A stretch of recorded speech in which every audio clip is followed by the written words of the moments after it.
Chapter 12. Unsubstantiated Media Reports.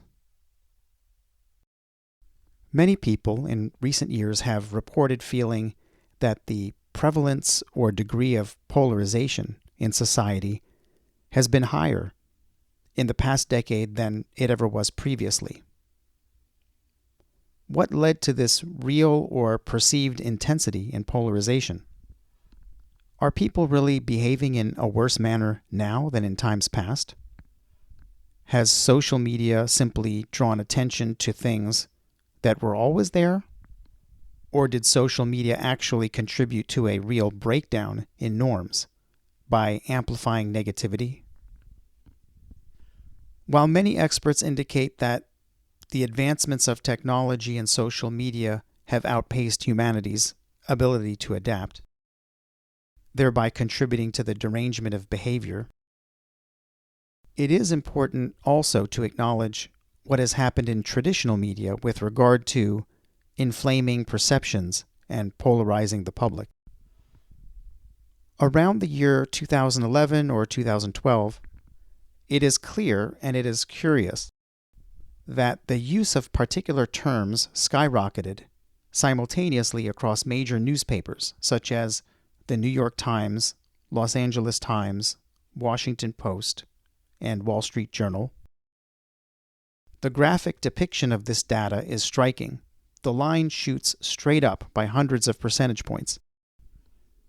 Terms such as racist, sexist, homophobic, transphobic, Islamophobic, and anti-Semitic increased exponentially for a decade in these publications, starting around 2012.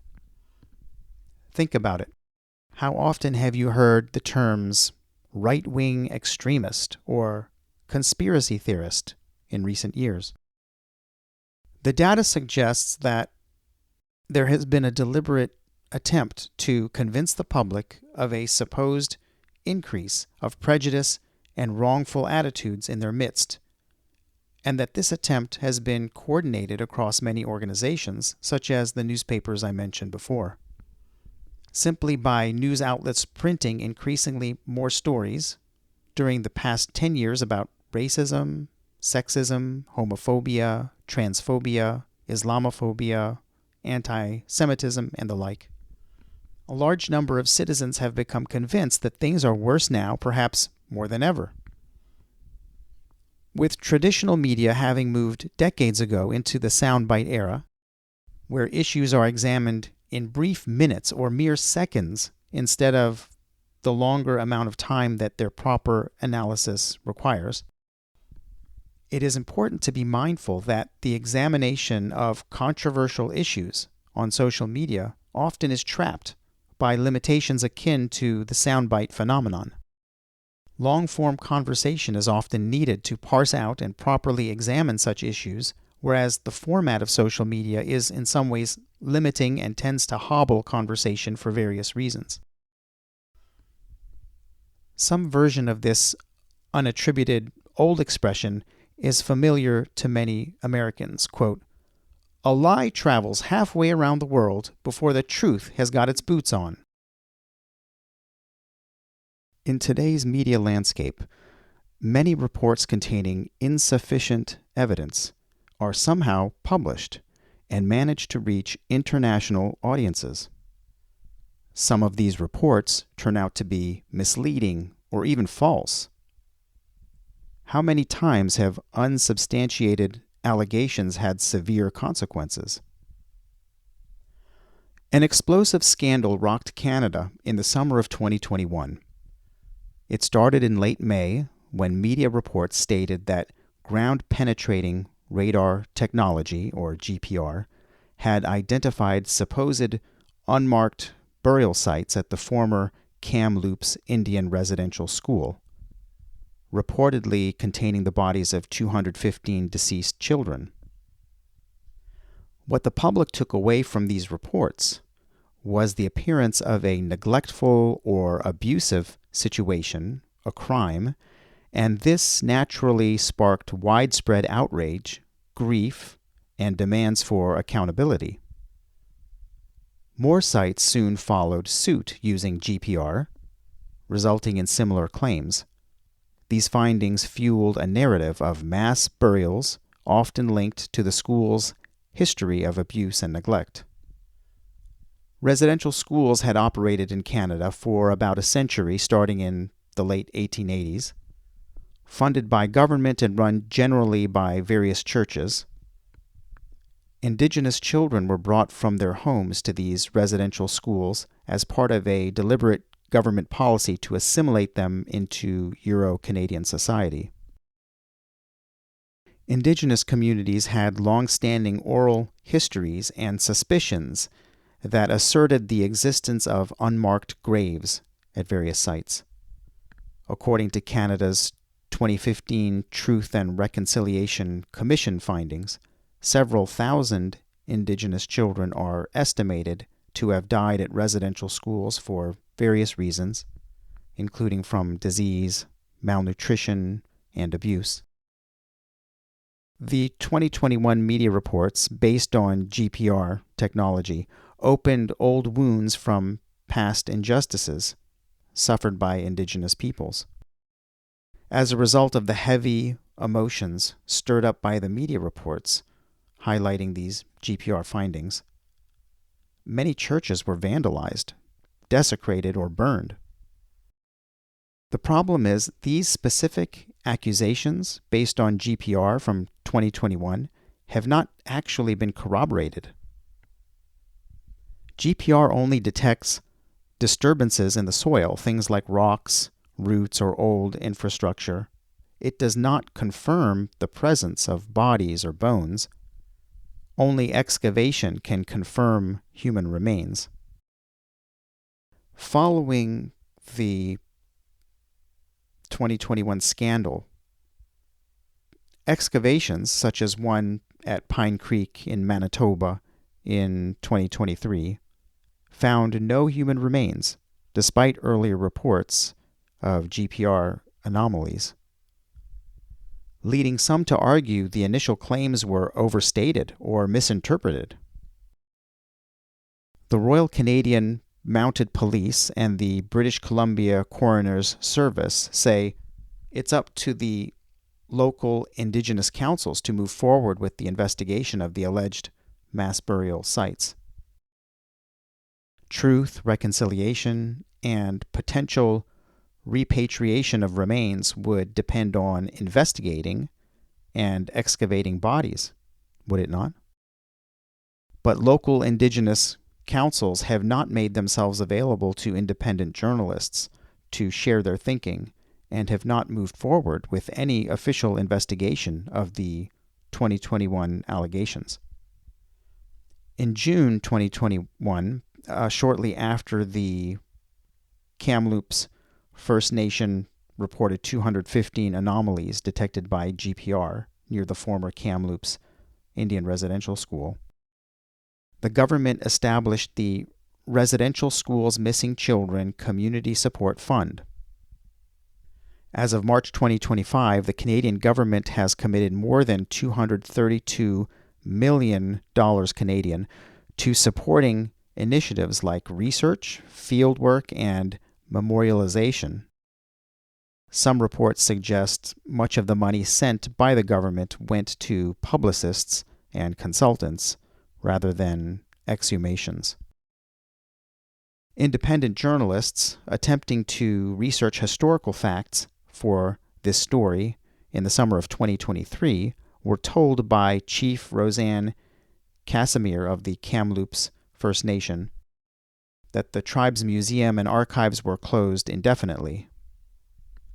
Chief Casimir did not accept the offer of the journalists to be interviewed for more information. She declined to elaborate when asked about government funds received by the tribe.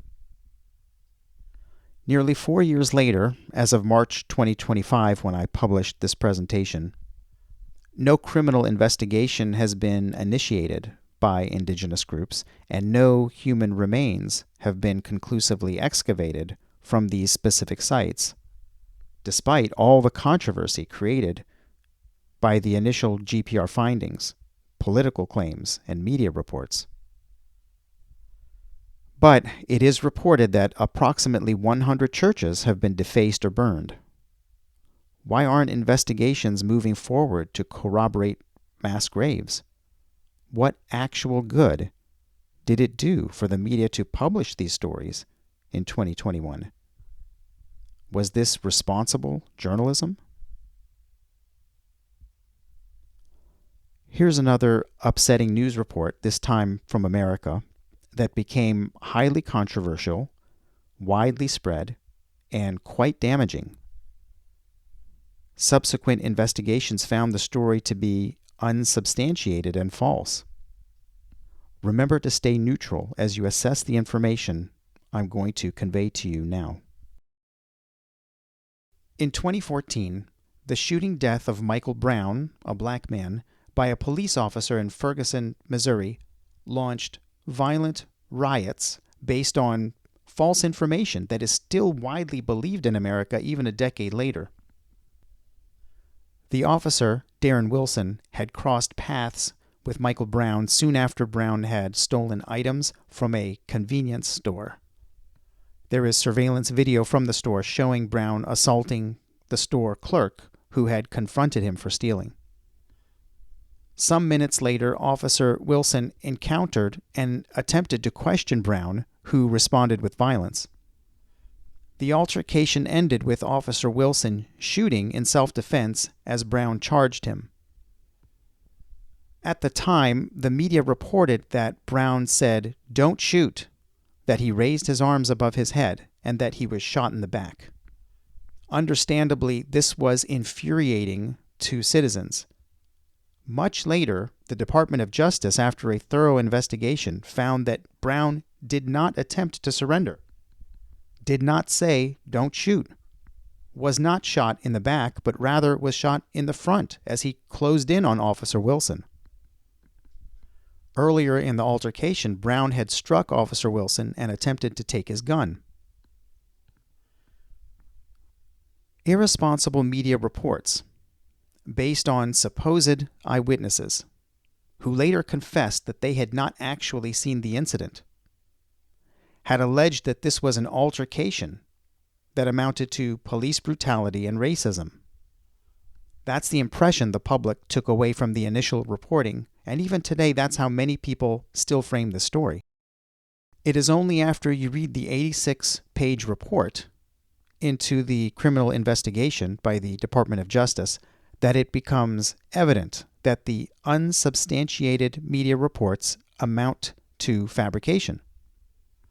This fabrication presented a false story that surely inflamed existing grievances and mistrust in the general population, especially among members of the local black community for the Ferguson Police Department.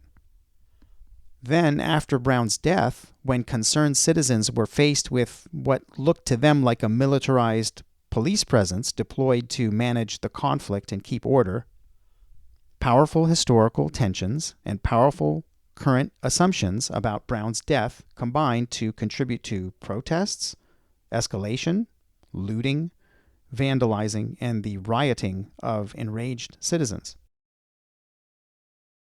Black Americans have suffered for many generations from the unjust treatment of their fellow countrymen and institutions, with real consequences. Unsubstantiated and irresponsible news stories such as this that are widely and quickly spread damage trust between individuals and between groups of peoples, reopen old wounds, and amplify conflict. The first rule of a physician is do no harm. Is there a similar rule in popular media or in the news business? I want to share with you a quotation just for your consideration. I don't know how relevant it is to the Michael Brown and Ferguson story, but I think it is helpful in terms of giving us another reason to maintain neutrality, skepticism, and an arm's length from the types of upsetting and emotionally charged false claims that we have just been looking at and which are found in many other types of news stories.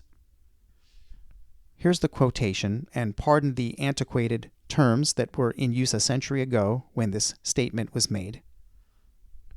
Abdu'l-Baha said to Zia Baghdadi in June of 1921, quote, "Aside from the racial prejudice, there is another agitating factor.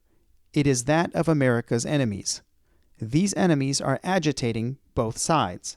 That is, they are stirring up the white race against the colored race, and the colored race against the white race. But of this the Americans are submerged in the sea of ignorance. They will regret it.